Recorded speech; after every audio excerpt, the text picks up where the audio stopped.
Okay, let's just jump in and get started. So quickly, that is my Twitter handle down there. So feel free to follow me on Twitter. I'm doing spaces. I'm always talking about movies on there. Um, Bunch of other things. You can find the show. You know, if you're watching this on Twitter, you know that you can find the show here. Everybody who does pop in, I should ask, even if you don't want to stay for a little bit, just, you know, give it a chance. Hit that like and subscribe button. Check out the videos. See if you like them. See if they're for you. We got something for everybody. Okay. So briefly right off the top, um, Creed 3 opened last night with a pretty substantial, considering pretty substantial opening opening night, preview night, and that was about $5.3 million. Everybody I've talked to, or I've heard, or is on Twitter or reviews, said it's fantastic. I'm gonna go see it tonight. Go see it in IMAX. I can't wait. Okay, let's get started with our first story of the day. So, everybody knows about Everything All at Once. Okay, it's one of those movies that just has taken Hollywood by storm. So, according to Variety, and this is coming from Variety, um, the perennial. I mean, unless there's an act of God in the next 2 weeks. Kiwai Kwan actually lost his health insurance right after filming Everything Everywhere All at Once, and nobody quote wanted to hire me end quote. So this comes from Variety, as I said. Kiwai Kwan is the frontrunner to win the Oscar for Best Supporting Actor for his performance in Everything Everywhere All at Once. Um, Everything Everywhere All at Once, which has already nabbed him some prizes from the Golden Globes, Critics Association, Critics Choice Association, Screen Actors, and the Screen Actors Guild. The upcoming Academy Awards will cap a 3-year journey for Kwan that he's taken with Everywhere Everything All at Once. The A24 multiverse drama shot in January of 2020, but its theatrical release was held for 2 years until March of 2022 because of the COVID pandemic. During a recent interview on The Late Late Show, Kwan said he spent the pandemic, quote, at home trying to stay safe like everybody, end quote. But he was, quote, so nervous, end quote, that because no other acting offers were coming in since his comeback role in Everything Everywhere was being held for release for so long. I was about to lose my health insurance, Kwan said. So I called my agent and said, Can you can you please get me something? It doesn't matter. I just need one job to make the minimum requirement so I can qualify for health insurance the following year. And I couldn't get one single job. Sure enough, 2021 came and went. I lost my health insurance. After losing his health insurance, Kwan realized the rest of his career and livelihood rested on the strength of Everything Everywhere All at Once. He called the producer on the film and asked him, Can you tell me one thing? Am I good in the movie?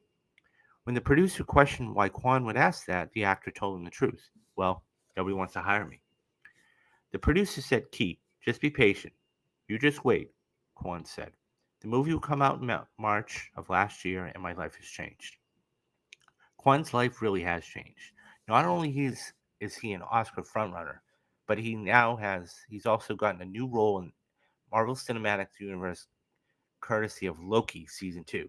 The actor previously told Variety that it was Crazy Rich Asians that motivated him back to acting, to return to acting. When Crazy Rich Asians came out, I and saw my fellow Asian actors up on the screen, I wanted to be there with them, Kwan said. I called up an Asian friend of mine and I asked him if he wanted to represent me, and he said yes. 2 weeks later, I got a call about this movie that stars Michelle Kwan, written by directed by the Daniels, and Wayman was one of the leads. Kwan is, of course, referring to Everything Everywhere at Once, all at once, which, as I said, has a total of 11 Academy Award nominations, including Best Picture. So, I gotta say, this is an amazing story. I mean, we always talk about comeback stories, redemption stories. You know, this has got to be one of the best stories I've heard in a long, long time. Um, and the thing is, he's so grateful. He's so humble. He's so, you know, generous. And he's so real. Like, this is a guy that had been out of the industry for 30 years. I mean, people forget, he got his success very early. Um, and is actually turning 40 next year. And that's Indiana Jones and the Temple of Doom. And the story goes that Spielberg wanted to cast his brother. And he was 12 at the time, by the way. Quan was. And he wanted to cast his brother. And so he said, well, why don't you try out? And subsequently he did. And he got the role. From that role, okay, he ended up going on to do another famous Steven Spielberg movie, which was The Goonies. And it's just amazing to me that you have a friendship that long. As you can see, this is a picture of Harrison Ford when they were filming Temple of Doom in '84, and then, all these years later. Um, and it's so cool, right? We always talk about long lasting friendships and what they mean in Hollywood and the dark side of Hollywood. But this is such a cool story. And to see that done in, I mean, this is a guy that hadn't been acted in, 20 or 30 years. Well, more than that. Um, I I'm so happy for him. I am so, so happy for him just because he represents what every actor is in Hollywood, right? Your average, run of the mill guy who wants a job. And now he's on the cusp, in a little less than 2 weeks, on the cusp of winning not only his first Academy Award, but, who knows what could be. But now he's got all the jobs pouring in. I mean, he's going to be in the MCU. I mean, a lot of people kid and they're like, "Oh, you made it." Well, I mean, he is now part of one of the biggest, if not the biggest, franchises in the last 20 years.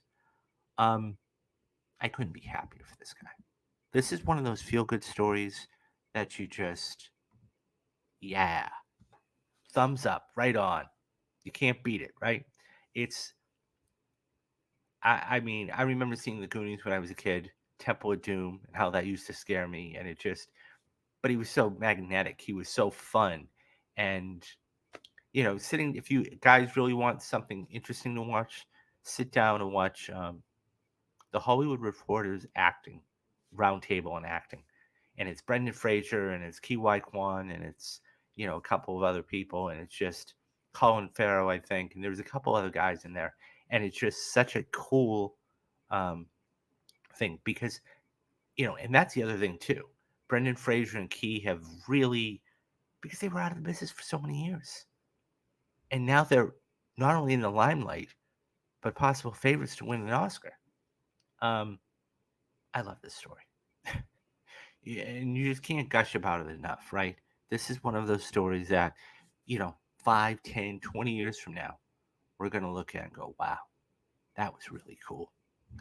Um, it's just, I mean, just look at that picture, all those years later, and they're still acting.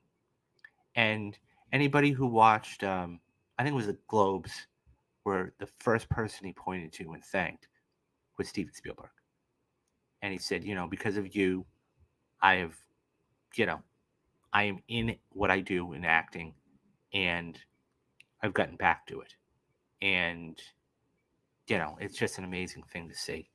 Um, and, who knows? He might even turn up in a cameo in the new Indiana Jones.